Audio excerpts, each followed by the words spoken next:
Hoje nós celebramos a transfiguração do Senhor, a transfiguração de Jesus que está contida no Evangelho de hoje, e em muitos lugares também se celebra o Senhor bom Jesus, o bom Jesus. E o que tem a ver uma coisa com a outra? Na transfiguração Jesus se revela, de uma forma especial e particular, ele se revela aos seus apóstolos.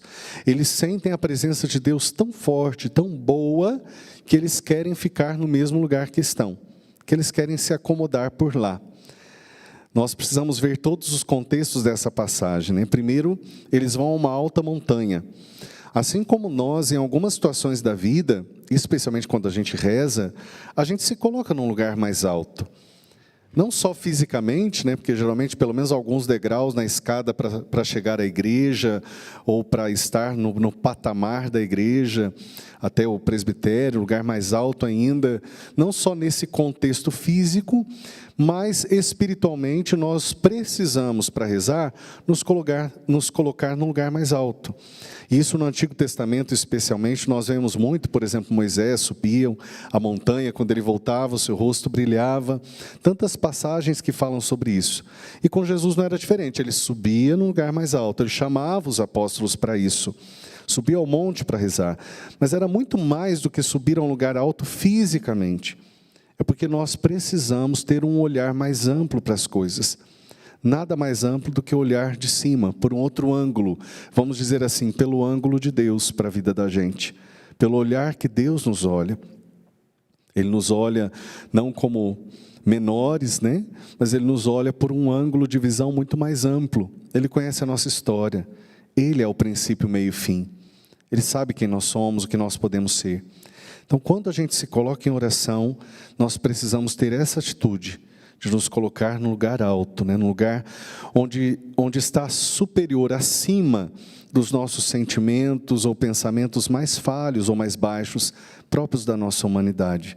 Às vezes até mesquinhos, egoístas, orgulhosos, Nós precisamos ter essa mudança.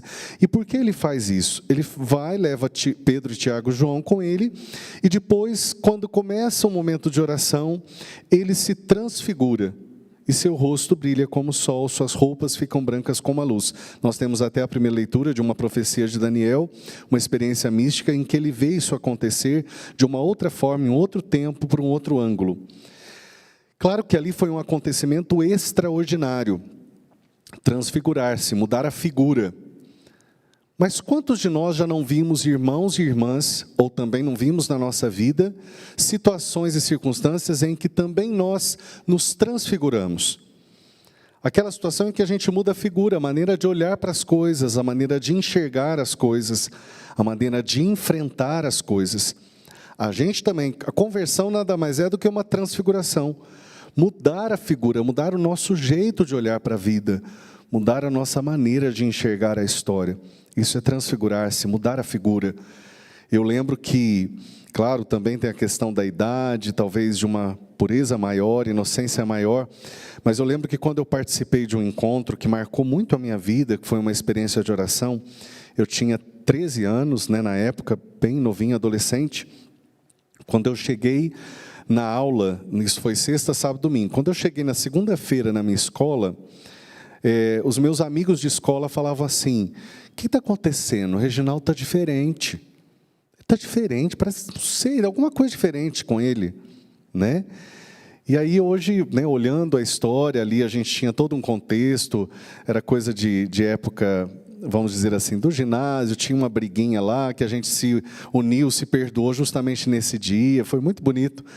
Mas para dizer, alguma coisa havia de diferente. O que havia de diferente?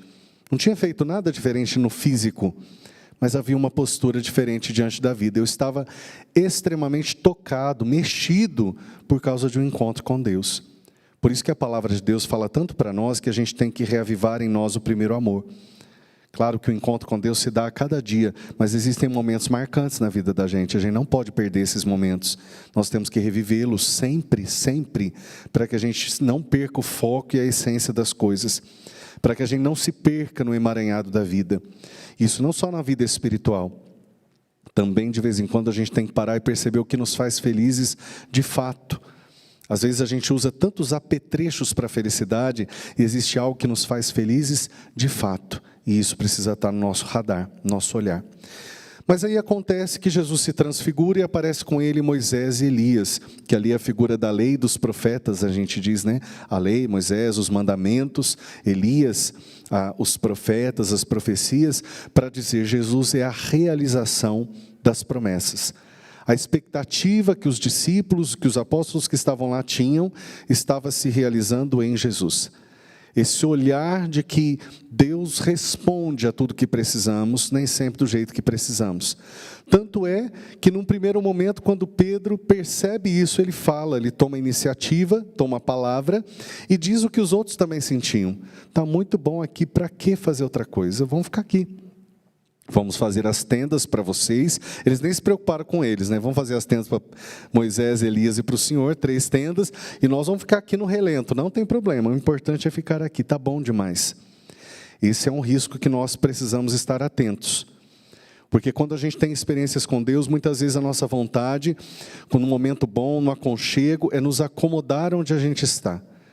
Mas não dá para ser cristão acomodados.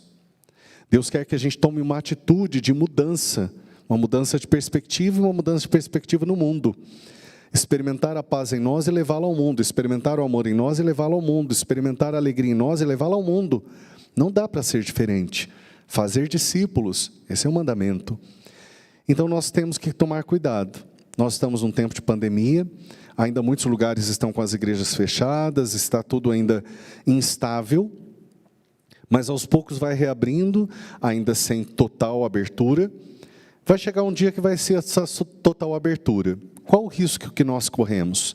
De termos nos acomodado e de achar que a gente não precisa visitar o outro, que a gente não precisa se aproximar muito dos outros, que a gente não precisa se aproximar da casa de Deus, que a gente não precisa da comunidade.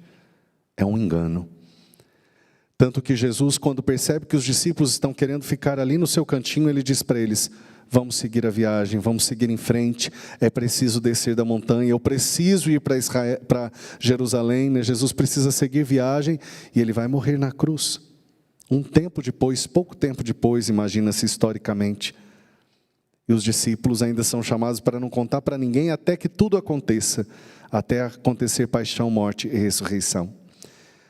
Nós costumamos dizer que esse foi um momento de respiro que Jesus deu aos apóstolos, de confirmação para eles manterem a esperança.